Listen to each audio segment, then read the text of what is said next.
I've just seen double of Jessie. So now you're back with Nadia and Jessie, this time at the studio. There's only one Jessie, let me say. But I've never been in that situation where I sit back to the studio and then I'm it's back to you studio. then. Yeah. Well, such is life and of course the broadcasting world. Joining us via Zoom right now is of course Daniel RAHMAN. Welcome, Daniel. Also in the studio with us is Dr. Tan Chee Meng. Thank you so much for being here. Thank you. I know we've called you in a couple of times as well, but Sure. we really want to pick your brains further here. An exciting day in Kuala Lumpur, of course. Earlier this morning, President Trump touched down on Kuala Lumpur soil. He was welcomed and greeted by PMX Prime Minister Anwar Ibrahim.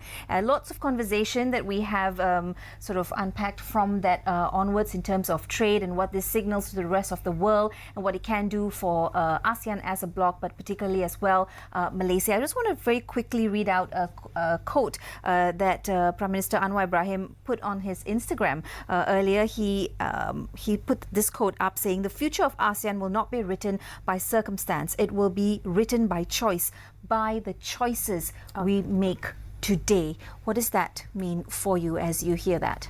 I mean, as someone that looks a lot into the geopolitical situation in ASEAN and between China and the US, I would say that Malaysia and ASEAN doesn't want to be standing on either side by force. If you're choosing sides, which I'm not saying we are, or whatever decisions we actually make will be actually done by our own accord based on our own interests. So we don't want to be pushed around. We don't want to be moving from side to side because there are geopolitical forces that are actually doing this. And we want to be at the liberty to actually make our own decisions. Daniel, I know we were talking just last week on how do we ensure that there's that centrality and neutrality is actually upheld when we're talking about ASEAN integration, despite the fact that we know that there are geopolitical uncertainties. So Chee Meng was also talking about having our own volition, which side of the fence that we want to be on. In fact, no side of the fence, it's our side of the fence. What are your thoughts? Thanks so much, Nadia. Jessie, nice to be with you, and Chee Meng as well. So, you know, conversations here in Singapore, where I'm attending a program at the Lee Kuan Yew School of Public Policy, have discussed this topic. And one of the key points is this year, under Malaysia's chairmanship, Malaysia in leading ASEAN has been very clear in, you could say, ASEAN centrality and unity, but more so unity within diversity. There's, of course, an acceptance that each country comes with different circumstances, economically, socially, politically, and historically. But what we have seen this year is that with the tariffs, for example, the countries take a united stance that in ASEAN, we welcome free trade. We are all free trading nations. But at the same time, when it comes to the tariffs, we will negotiate on terms that are, of course, in benefit for not just our country, but with a view towards ASEAN. So we've seen this being extrapolated, for example, in the ASEAN-China 3.0 free trade agreement. Various countries have struck their own free trade agreements with the European Union, and we see more coming with, I believe Malaysia is negotiating one as we speak, as well as the ATIGA 3.0 or the ATIGA upgrade. So a lot of, in that sense, independence is being jealously protected, but also upheld by the ASEAN nations as individuals, but very much with ASEAN centrality and unity in mind. Well, I'll put this question to the both of you. We talk about ASEAN as one vision, one voice, one identity. And you've just also shared with us that although the outlook may be similar, every country to its own, with its own culture, its own language, so on and so forth. How would that road or path move forward so that we can be more collective or more united in that front as we deal with the GCC and the BRICS of the world? I think one of the biggest problems we have is that we've been talking about unity, integration very often, and I've talked about this as well. And so the foreign minister a few days ago basically said that 2045 is the time basically that we should really come together and integrate. But I think we have to start small in a sense. Let's start by talking about DEFA, for instance. You're looking at digitization, you're looking at trade. We should increase say, ASEAN trade as one of the factors as well. Because if you're telling people that we're coming together as one, then the question is, what are we actually doing right now to foster that sort of unity? And so we have the DEFA, we have the digital economic framework right now. We're talking about what is intra-trade going to be like in the future, because ASEAN right now has only a 25% intra-regional trade. We can do a lot better. So if you're looking at other countries and we're saying, you know, we are one, we are a entity, then the question is, are we doing enough to sort of foster unity and foster enough business trade within before going forward? Yeah, we've just got an update that the Premier, the South Korean President Lee Jae-myung, has also just touched down in Kuala Lumpur. So more dignitaries are here. I wanted to touch upon what you mentioned a few days ago when we were talking about the risk of ASEAN is whether or not it's really going to be able to break some of these silos and really push through that integration. Seeing the Tuan Rumah today, has your thoughts changed? Yeah, I would say in the past, the US may not have actually paid too much attention to Southeast Asia, but Trump's arrival and the little dance he did, I mean, in some sense, it's very interesting because we're looking at a peace accord between Thailand and Cambodia. And the question is the issues that actually occur between these two important enough for him to warrant an actual visit? I think a lot of people asked that. But what he actually did was he said, look, if you guys can get your mess in order, there will be economic consequences, whatever that may be. And within days, they're saying, okay, we need to talk and we're going to sign an accord. So this is basically Trump's way of saying that we are interested in ASEAN, and the US has enough influence right now to sort of keep certain things in order in the region. So I think it's part of geopolitical tensions that's going on between China and the US. This is basically perhaps power play. Oh, so we look at what the Prime Minister has also said. Of course, a lot of statements and quotes coming from him. He also mentioned earlier today that ASEAN stability must be renewed through cooperation and strength by shared purpose. Dan, looking ahead for ASEAN's Vision 2045, are regional leaders moving at that pace? Are they moving fast enough to really, walk that talk, to integrate supply chains, to attract investment, and to build that long-term economic resilience that many of the countries within ASEAN are looking for? Well, it's always a pendulum, isn't it? But what's always important is to have the vision in place, the 2045 vision. What we've seen this year with the ceasefire between Cambodia and Thailand has indicated that reconciliation is a very key value that we uphold well. And I believe Prime Minister Anwar also spoke about how reconciliation is an act of courage. So we'll start there. The second point to this is economically, on top of what Dr. Tan has mentioned, is the ASEAN power grid. So there are very serious moves towards the integration of the power grid, because we know that ASEAN still has a relatively young population where the energy demand is growing to become huge in years to come. And this power grid, in my conversations with my counterparts in Singapore, have also suggested that this will be a game changer when it comes to the ASEAN market and to continuous growth. And this is clearly something that countries in emerging markets like the US, even China, recognize as being a potential strength. Now, looking further down the line as we hit 2045, of course, nobody knows what the future holds. But what we see is with the DEFA that Dr. Tan mentioned earlier as well, the integration of economic digital payment systems, we see energy integration. Eventually, we're going to see more green and sustainability, which is very important. And hey, this morning, the ascension of Timor-Leste as the 11th member, which has been, about a decade and a half in the making, is truly momentous. So while in the past, everyone has, ASEAN is often said to take its time, the reality is in taking its time, it's building very strong foundations towards a very solid future, I believe. So there's a level of sort of quiet patience in the diplomacy that we're trying to look at. But now definitely this means metal to the pedal. We need to move on some of these things. So what I think is interesting, Daniel and Chee Meng, when we're talking about the leaders that have been here, have been from both sides of the divide. On the one hand, people who do believe that diplomacy is important, I think by and large it's the same, including those who perhaps do not believe that climate change is real. Yet they're on the same table and saying, okay, look, we can agree to disagree in some points, but we do need each other. Daniel mentioned about the power grid earlier on screen. We saw the 5G move. What are your thoughts on some of the areas for digitization? You spoke about transport and integration of logistics earlier on. Thoughts? Well, definitely, Malaysia has actually done quite a bit when it comes to green and sustainable technology, or advocacy of it, especially for DEFA.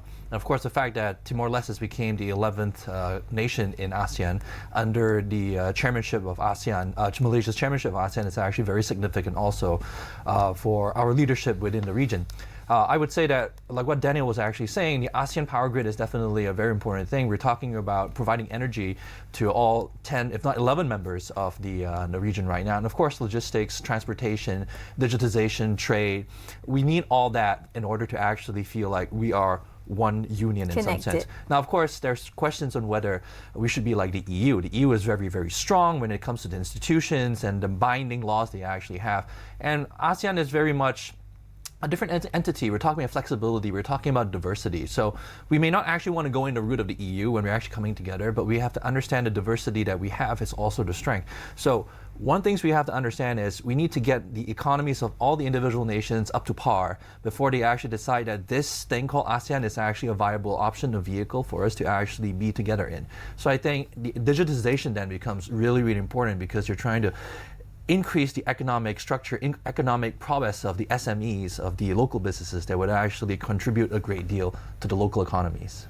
And do you perhaps foresee, including you and Daniel, Jesse, I mean, we're not short of young, brilliant ASEAN, either policymakers or people within the impact space and business, shaping the conversations of what ASEAN is going to be. We know that earlier we had ASEAN Back. We've also got a lot of discussions that happen behind closed doors. So outside of the main conversations that are happening, what are some of the things that we should be looking out for, perhaps in the discussions between leaders of state? Because earlier, Ambassador Brian McFeeters was saying a lot of this discussion are what's not seen on camera and what's happening behind the scenes. Maybe both Daniel and Chee Meng. Daniel? Then if I may then just quickly start on this.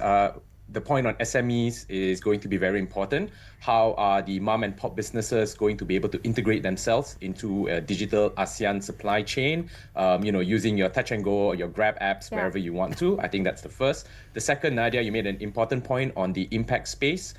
We've seen, for example, a lot of investors from Indonesia. There was a deal just signed here in Singapore a few days ago, worth a couple of billions of, ringgit equivalent to build up the impact space and the social enterprise space. So, beyond the glitz and glam of the front lines of ASEAN, we see behind the scenes a lot of young entrepreneurs with very innovative ideas, coming up with new ways of achieving, energy mix, new ways of addressing carbon capture, new ways of ensuring that digital integration or the unbanked are becoming bankable. So what we see is beyond these discussions on diplomacy, there is a very slow but stable and certain development that's happening in this young entrepreneurial space, which I think is quite exciting in the times to come. Chee? Yeah, I would say that whatever we see right now is the glitter, the glamour, for instance, are basically the consequence of the results of what has actually happened behind the scenes. Diplomats from both sides, from multiple sides, would have actually made lots of discussions before we actually see the outcome. Okay. So obviously, there's a lot of work that has to be done, and then in order for ASEAN to actually become relevant as a regional power, that we can actually have enough negotiation power, basically, because the issue is, if you're doing this individually, you don't have the sort of power you would have as a collective. Right. So the question is, do we actually have what it takes to be that? And I think integrating the SMEs, like what Daniel was saying, into the digitization of the economy becomes important, because when they become really, really solid in the economy, that actually boosts our GDP and our economic strength. For the past few days, and of course in the previous months as well, that has been the lead up to the 47th ASEAN Summit, there has been a lot of conversation, there has been a lot of talk. I want to ask, what is the call to action moving forward? Where do we begin? There's this plan and that framework and this agreement, but what is the call to action?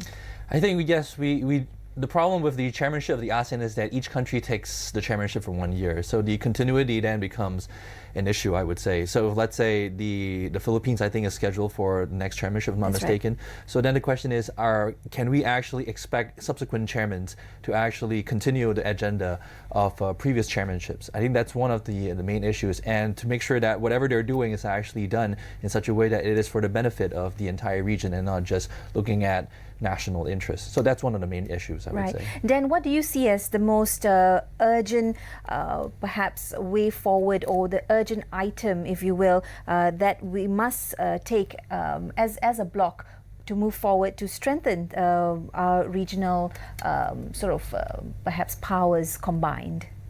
Sure thing. Thanks, Jesse. First, the ASEAN power grid. There needs to be proper follow-through proper discussions between the countries to ensure that most of ASEAN is connected. Second, we need to look at how to achieve carbon reduction, net zero, because look, climate change is an existential threat to us. And some conversations I've had indicate that a more nuclear energy empowered ASEAN is going to be very important. The third thing is we have to remember, on the diplomatic front, the peace front, security front, we need to continue diplomatic engagement as ASEAN. Donald Trump did attend the ASEAN summit, if I'm not mistaken, when Vietnam was chair a couple of years back in 2017 during his first term.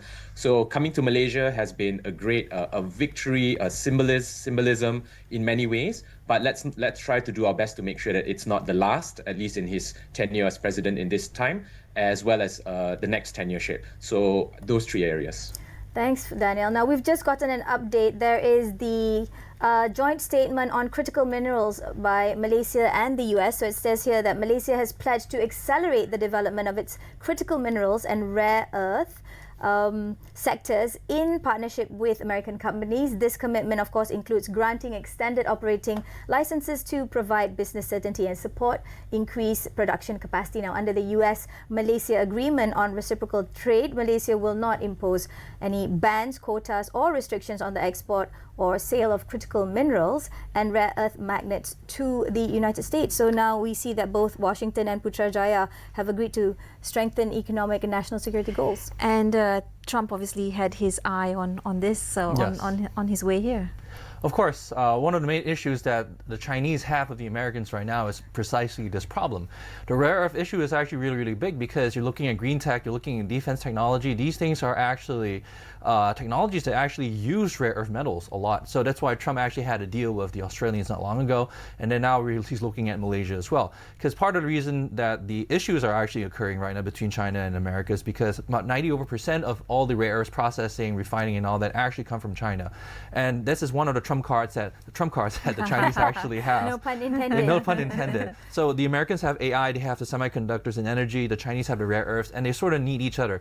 But at the same time, there's geopolitical tension, so each side is trying to find ways of actually leveraging on its strengths in order to sort of up one the other. I'm going to have to cut you there. We're going to go for a quick break, but when we come back, we're going to talk about nadir bumi or rare earth. So stay tuned.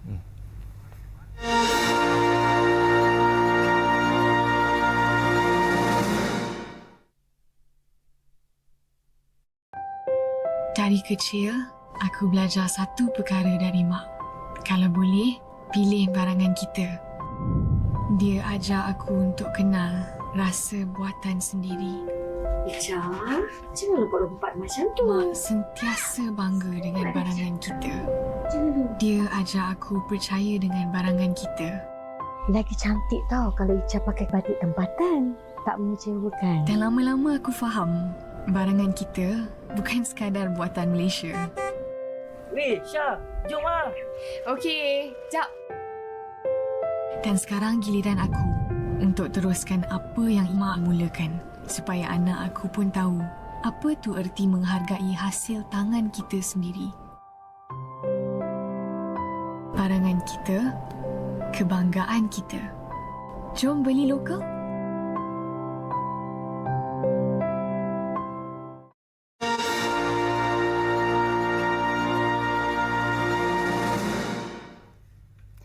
Earlier, we were talking to Dr. Tan Chee Meng as he was talking about US, China and ASEAN needs and tactical play as far as the rare earth plans are concerned. Daniel, you were about to weigh in. Would you let us know your thoughts, please?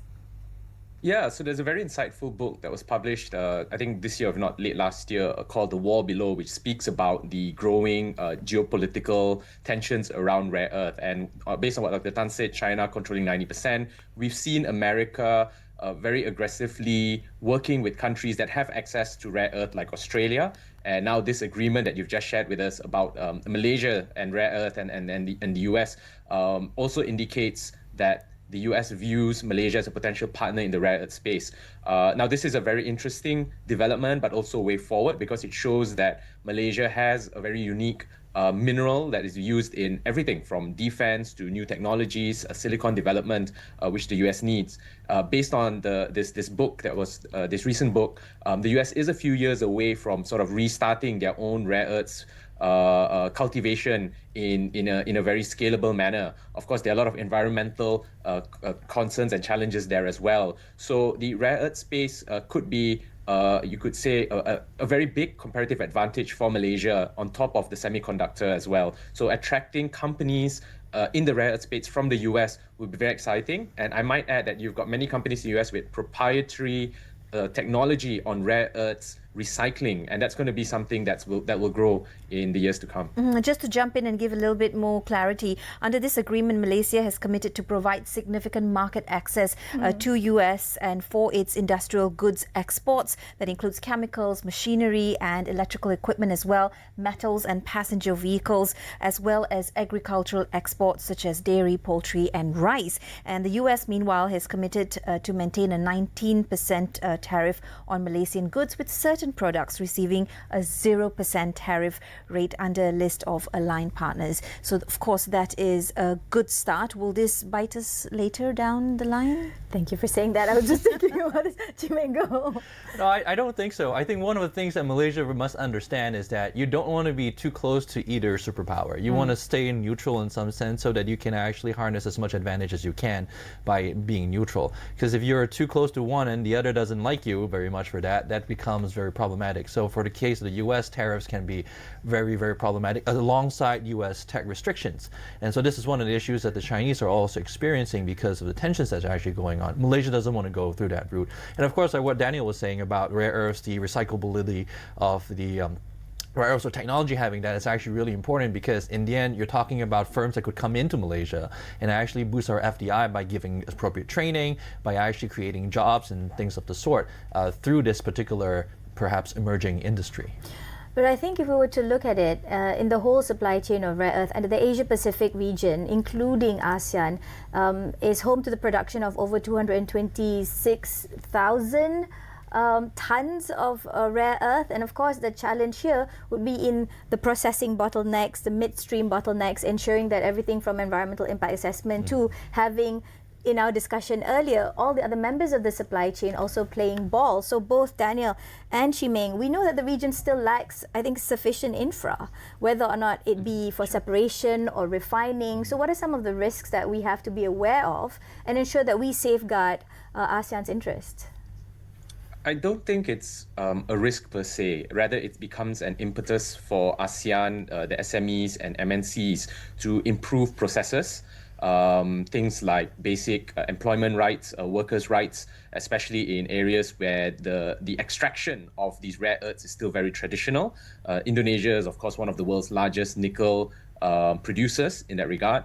And what we see, though, is when the economic opportunities flow with potential in FDI and investments from the West to Southeast Asia, it also means that the standards can be improved. Now, I think it's a great opportunity to brand ASEAN and Southeast Asia as a destination for sustainable rare earths cultivation. And I think this is something that if we can position ourselves well, it'll be very important in time to come. Now, just a general fun fact is that if we get the recycling of green energy items and rare earths well, there's enough lithium that exists on this earth that we wouldn't need to mine any more lithium for a day in order to have the access that the whole world needs, essentially.